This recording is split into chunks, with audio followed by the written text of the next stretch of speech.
This time I would like to show you some of the Fantic's features, because one user said it could have more features than my bicycle, and he's probably right.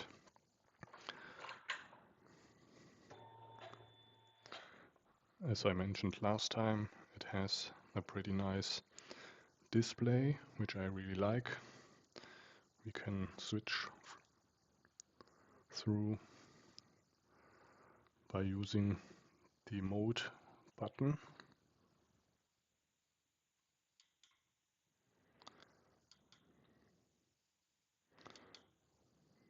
So here's the mentioned ABS button or switch, and we cannot switch off ABS in the street mode. And to be honest, to switch between the modes, I had to read the user manual, because it's not easy to switch the modes, or I am too dumb. You have to press mode and set for a few seconds, and then the mode is blinking, and by pressing mode again you can switch between the modes.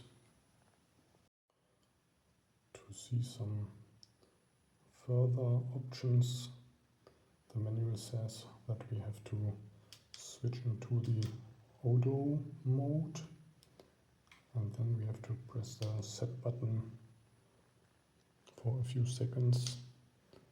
Now we can adjust time, units, traction control. Front and rear suspension are adjustable.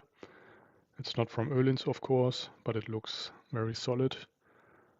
As far as I know, are all the components designed by Fantic. I'm not sure who produced them. Probably some Italian supplier. I don't know any details, but yeah, it looks very good.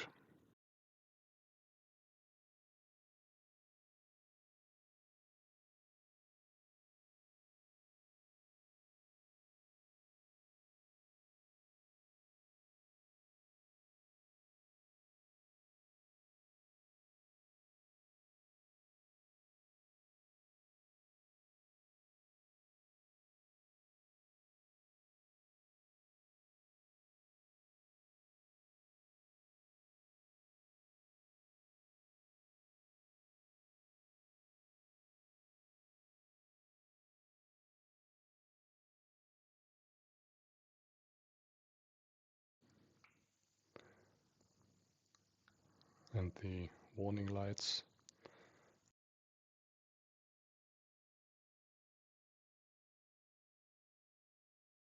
To make the disco complete. Pretty nice LED lights.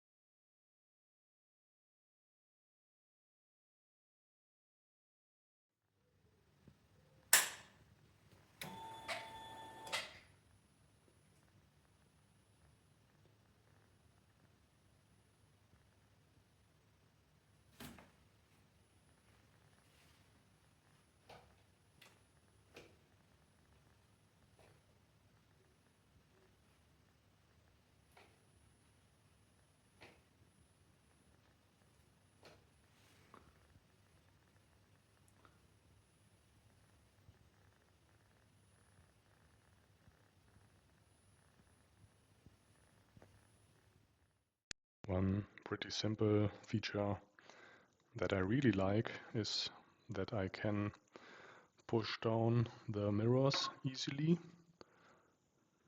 to carry the Fantic in my van, because the height is limited to 1.35 m in the van, and with the normal mirrors it would be too high.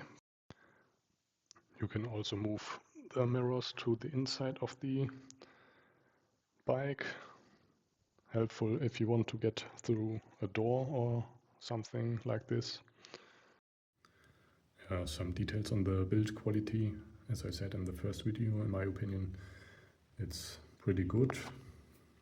Everything is connected, no loose cables or connectors.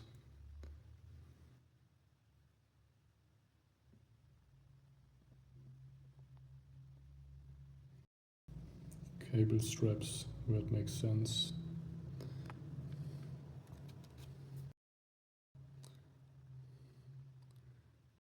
Everything seems to be pretty tight. Maybe some details. Here I would say it could be connected to avoid stress between the bolt and the cable harness. But yeah, honestly, it would be the protection of the protection. So I wouldn't see a big risk here, and it is only one example. Yeah, in general, it looks very nice. And if you expected to have some space below the seat, you might be disappointed. Full of electronics. Yeah, let's come to the first quality issue. I'm losing coolant, and I'm sure that it is losing the coolant from the beginning. During the first inspection, the dealer filled up some coolant. Quite disappointing that the dealer didn't check why the coolant is missing. That means I paid for the coolant and the dealer didn't solve the leakage. No big deal.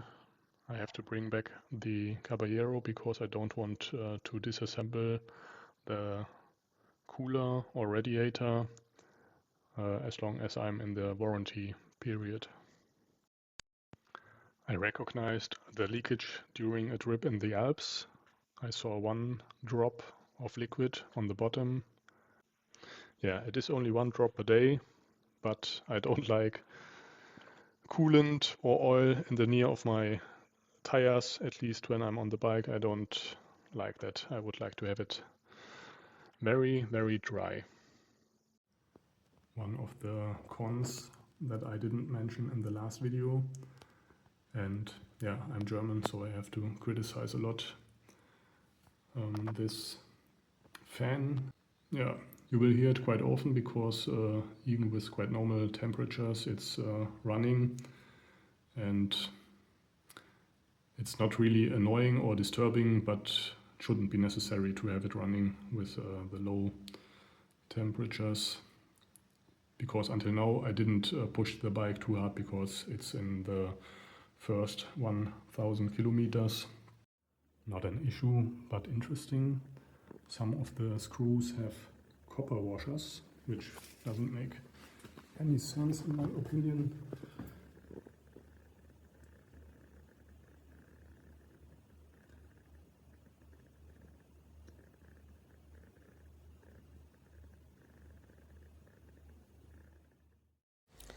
Finally, at least for this video, here is the updated summary. Yes, my videos might sound a little critical, but trust me, I really like this bike. I mean it.